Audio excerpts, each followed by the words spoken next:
Yeah, I think the move today with Hogan and Perdomo. Perdomo's out of options, so he's someone that's got to be put in the roster and join us. There's a future for him that we see a high upside with.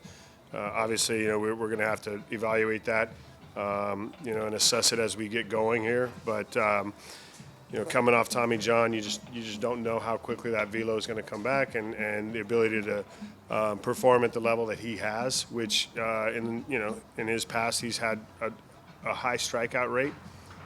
Someone that's been able to be effective in that role, that left-handed reliever role. So we're going to give him that opportunity here, and Hogan will go back to Vegas. We'll continue to extend Hogan out and use him in that type of role while he's there.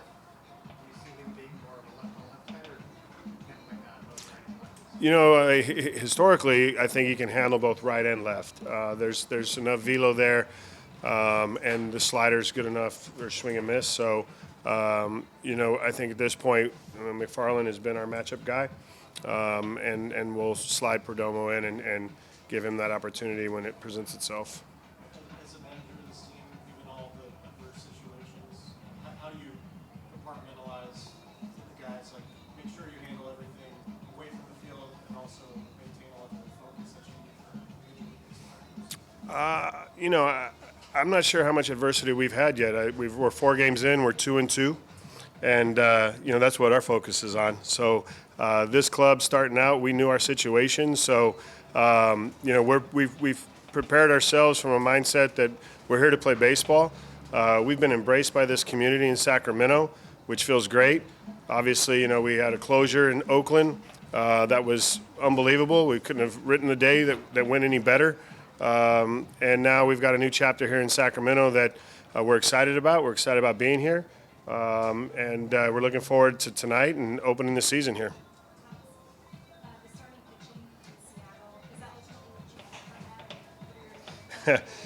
Yeah, the starting pitching was above and beyond what we wanted. We get that for a season. I think we're going to be doing just fine. So, from the start, opening day with Sevy, he set the tone for this rotation. He got through that 6th inning, went deeper probably in his pitch count than we really wanted to extend him. But that's a guy that wants to lead the staff. He showed that emotion, and I think we fed off that. And for Springs, for Beto, and yesterday for Sears, we've seen Sears do that time and time again. But to get that type of starting pitching, have a chance to win 4 games against a division opponent that's really, had our number per se for the last few years. I think, yes, it was, a split, but at some point we walk away from there knowing that we sent the right message this weekend. What do you like the most about Pereira? What is going to be his role? And Sorsham to lose some passion as well? For Johnny, you saw his role. His role started yesterday. He's going to spell Shea. Shea played 136 or 140 games last year. Shea's going to play the same amount of games this year. I like Johnny. He's good defensively. He had a nice throw out yesterday at a stolen base attempt. He thought he caught a great game. He called a great game. So we'll continue to use Johnny in that role. And for Tyler, he won't see a ton of backup catching while Johnny's on the roster. If there's an emergency situation where Shea is in a lineup or we have both Johnny and Shea in against a left-hander and Tyler's in the game, if something happens, we have that option to use Tyler back there. But for the start of the season right now, the way the roster's set, we're comfortable in the job that Johnny can do. Addressing your assessment of the young guys, just bursting on the scene, really. A bunch of them celebrating their first opening day, making the roster, and really kind of doing some great stuff offensively and defensively. Now coming to Sacramento, a ballpark where a lot of these guys have played in AAA. Do you consider that an advantage now? They've seen it, and now they're going to play here at the same time? There could be some type of advantage to just the comfortability that these young players coming through Sacramento and playing here will have. But ultimately, I think both teams, ourselves and the Cubs, want to get on the field right now. We want to go out through our warm-up, through our routine, see how the surface – it's a whole new playing surface. So see how that playing surface is going to lay itself out and just get our feet and get our awareness of the surroundings. And then I think, you look at it, this could become a home field advantage for us for sure. That's our goal. We've embraced being here in every way, and just excited to get out on the field. I guess kind of going off of that, this is probably one of the more unique opening series you've probably been in. How much, just from speaking with your players and your guys, how much anticipation or excitement is brewing on between them as you guys kick this off here today? And is it almost like you're happy to finally just kind of get it over with so you can get back to just doing what you do? Let me just speak for myself. Opening day, there's one opening day.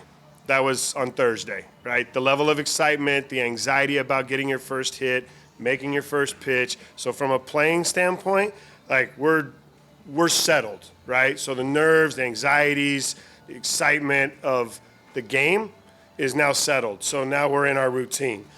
In terms of tonight and the energy that we're going to feel from this crowd, obviously we haven't been in this environment, so it's going to be a new experience, which is exciting, right? It's definitely exciting. To have a community that's shown their support, that's going to come out. They've bought all season tickets out for the whole season. They've made that statement that they're going to be behind us and they're going to support us. So from that standpoint, that's the exciting part of it for us. It's baseball now. It's baseball. We're focused on winning games and we're focused on improving day in, day out. And really that's the mindset that's in that clubhouse right now. They're not talking about ceremonies and, how we're going to handle situations. And that's to come in terms of if there are situations to handle. But overall, I think they're excited about tonight, and it's going to be a great night. I thought Tyler played a great series. Defensively, I thought we had a great series. Muncy played a great second base. He made some great plays for a young player, never been out there before. We turned a great double play the first night that I don't think we've turned last year in that Wilson to Muncy 6-4-3. So there was just so many good things about that series that I've come back here feeling good about. That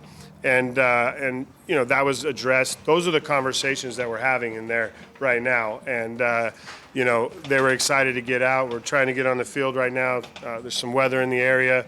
So, we're out there getting our feet on the ground and getting to work. Do you have any mixed emotions about leaving Oakland? I know you touched on last year.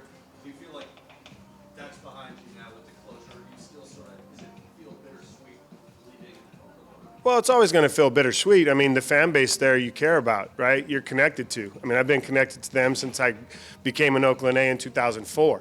The hope is that they follow us, and I think they will. We've got an exciting young team that people should want to follow. We've changed directions. We've given long-term deals.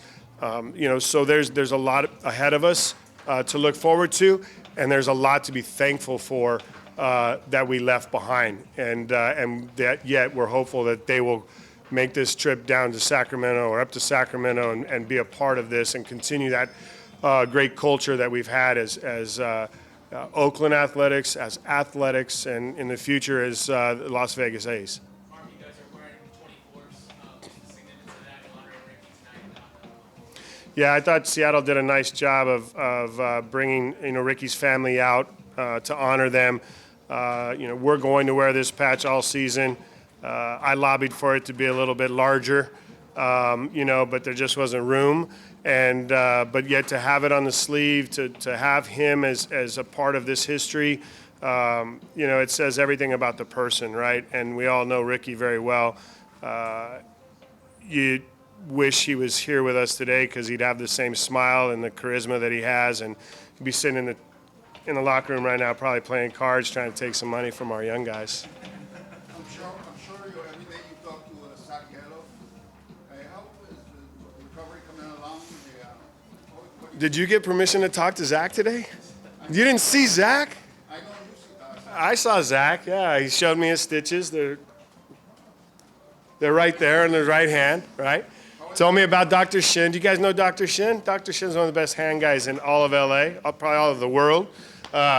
He's one of my friends, and he did an amazing job, but he was really confused. He said, I've never seen the top hand hamate, never seen it. So Zach, of course, gets scared, right? What do you mean you've never seen this? Like, it's Dr. Shin's humor. It was great, but Zach's doing great. He's doing great. So making his recovery. The first 3 years that you were at the helm of this team, it was about finding guys and building up the roster. Yeah.